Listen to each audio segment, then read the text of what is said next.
আজ 25শে ডিসেম্বর বিশ্বের কোটি কোটি খ্রিস্টিয়ানদের সাথে একাত্ম হয়ে আমরা বাংলাদেশেও প্রভু যীশু খ্রিস্টের জন্মতিথি পালন করছি।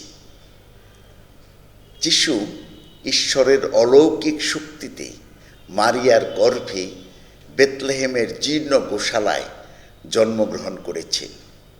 তার বয়স যখন 30 বছর, তখন তিনি তার প্রকাশ্যে প্রচার জীবন শুরু করেন।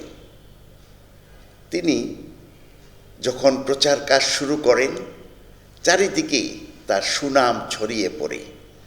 তার অমৃতময় বাণী শোনার জন্যে তার চারপাশে অনেক লোক ভিড় জমায়।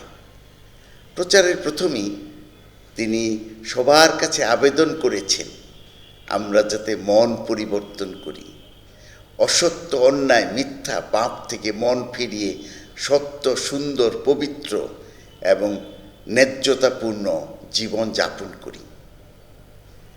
যীশুখ্রিস্ট আমাদেরকে বলেছেন পাপকে ঘৃণা করতে, পাপীকে নয়, কারণ মানুষ ঈশ্বরের সন্তান।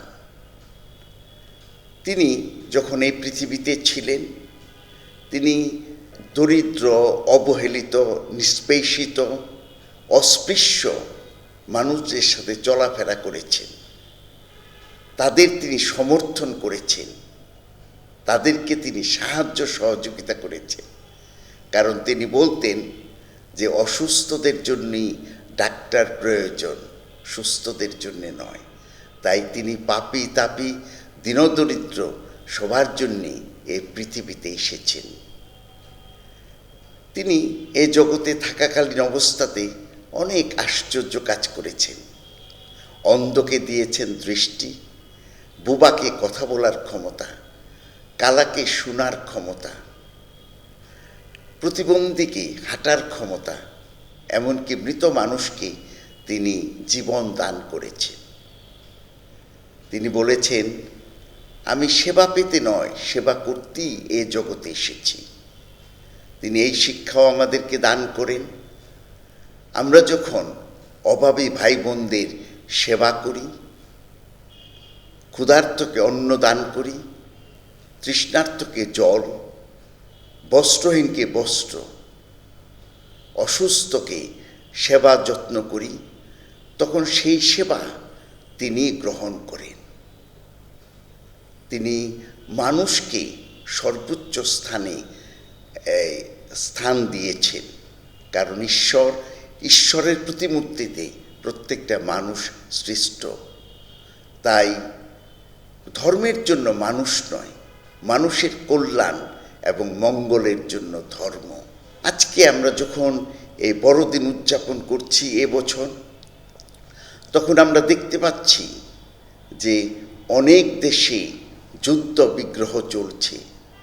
বিশেষ করে প্রভু যীশু খ্রিস্ট যেখানে জন্মগ্রহণ করেছেন, সেই প্যালেস্টাইন, সে পুণ্যভূমিতেও ইসরায়েল এবং প্যালেস্টাইনদের মধ্যে যুদ্ধ চলছে।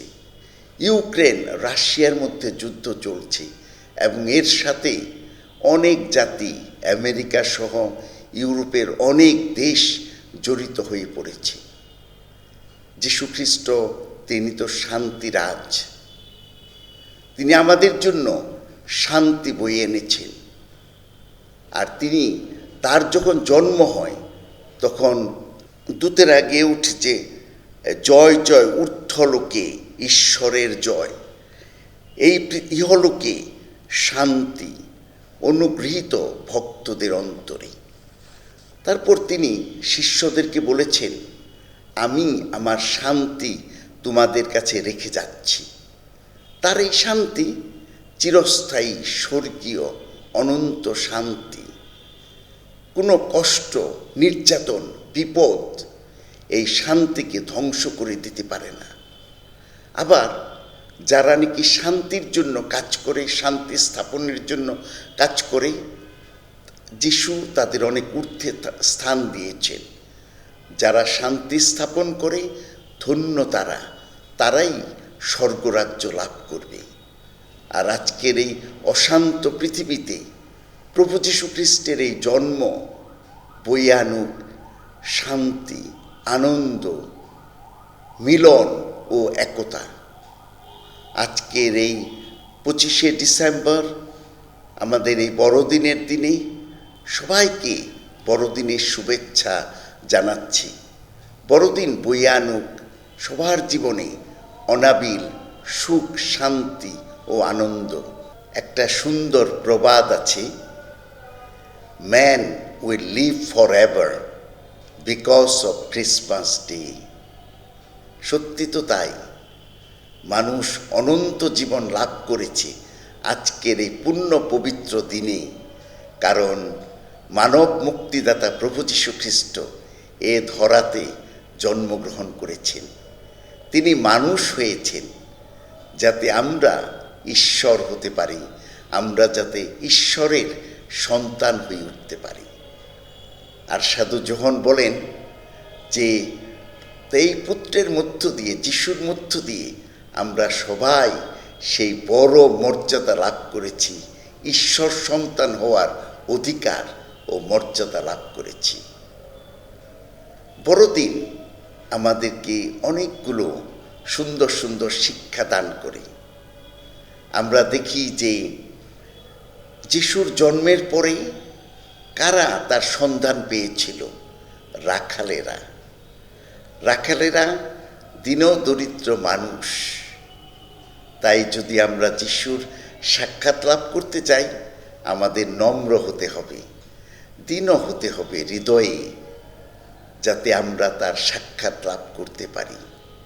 আবার আমরা দেখি রাখালেরা দূতদের কাছ থেকে যখন শুনতে পেল যে একটা শিশু জন্মগ্রহণ করেছেন, ঈশ্বর সন্তান জন্মগ্রহণ করেছেন, তারা সবাই সাথে সাথে ছুটে সেই শিশুটাকে দেখতে গেল। অর্থাৎ এই রাখালেরা বিশ্বাস করল, তারা সাথে সাথে ছুটে গেল এবং সেই যিশুকে দেখতে পেল। দূতের বাণীর প্রতি তারা বাধ্য থেকে এই কাজটা করল। তারপরে আবার দেখি রাখালেরা যিশুর সন্ধান পেয়ে তারা সবার কাছে প্রচার করেছে। তাই খ্রিস্টেতে আমার প্রিয়জনেরা, এই যে আমরা বড়দিন উদযাপন করি, যীশু খ্রিস্টকে অন্তরে লাভ করি, তাই যীশু খ্রিস্টকে সবার কাছে প্রচার করতে হবে, তার মঙ্গলবাণী সবার কাছে প্রচার করতে হবে যে তিনি মানব জাতিকে কত ভালোবেসেছেন, তিনি জন্মেছেন যাতে আমাদের জন্য তিনি মৃত্যুবরণ করতে পারেন, যাতে আমরা নতুন জীবন লাভ করতে পারি। আবার এই বড়দিনের ভালোবাসাটাকে, ঈশ্বরের ভালোবাসাটাকে আমাদের অন্তরের গভীরে স্থান দিতে হবে। আমরা দেখি যে রাখালেরা সেই গোশালায় এসে যখন কুমারী মারিয়া এবং এই সাধু যোসেফকে এই কথাগুলো বললেন, দূতগণ এই সংবাদ তাদের কাছে দিয়েছেন। কুমারী মারিয়া সেগুলো সব কিছু হৃদয়ে ধারণ করলেন, তিনি হৃদয়ে গেঁথে রাখলেন। ঠিক তেমনিভাবে বড়দিনের এই আনন্দ, এই বড় একটা ঘটনা, ঈশ্বরের একটা বড় উপহার মানব জাতির জন্য, এই ঈশ্বরের ভালোবাসাকে হৃদয়ে ধারণ করতে হবে প্রার্থনা, ধ্যানে, ধ্যানমগ্নতায়। তারপরে আমরা আবার দেখি যে রাখালগণ যিশুকে দেখে আনন্দ করতে করতে, জয়গান করতে করতে তারা ফিরে গেল, কারণ তারা যিশুকে লাভ করেছে, তারা আনন্দে আত্মহারা। ঠিক তেমনিভাবে আসুন আমরা এই বড়দিনে যীশুখ্রিস্টকে আমাদের অন্তরে স্থান দেই এবং আমাদের জীবনও এমনিভাবে আনন্দে পূর্ণ হয়ে উঠবে। আর আমরাও প্রভুতে জয়গান করি, আনন্দ করি, তার প্রশংসা করি এবং তার মঙ্গল বাণী সবার কাছে প্রচার করি। আজকের এই 25শে ডিসেম্বর বড়দিনের দিনে আপনাদের সবাইকে আমি বড়দিনের শুভেচ্ছা জানাচ্ছি। প্রভু যীশু খ্রিস্টের জন্মতিথি আপনাদের জীবনে বয়ে আনুক অনেক সুখ, শান্তি, আনন্দ ও সম্প্রীতি। শুভ বড়দিন। সংবাদ, ফিচার ও অনুষ্ঠানের জন্য ভিজিট করুন সংবাদ প্রকাশের ওয়েবসাইট এবং যুক্ত থাকুন ফেসবুক পেজ ও ইউটিউব চ্যানেলের সঙ্গে।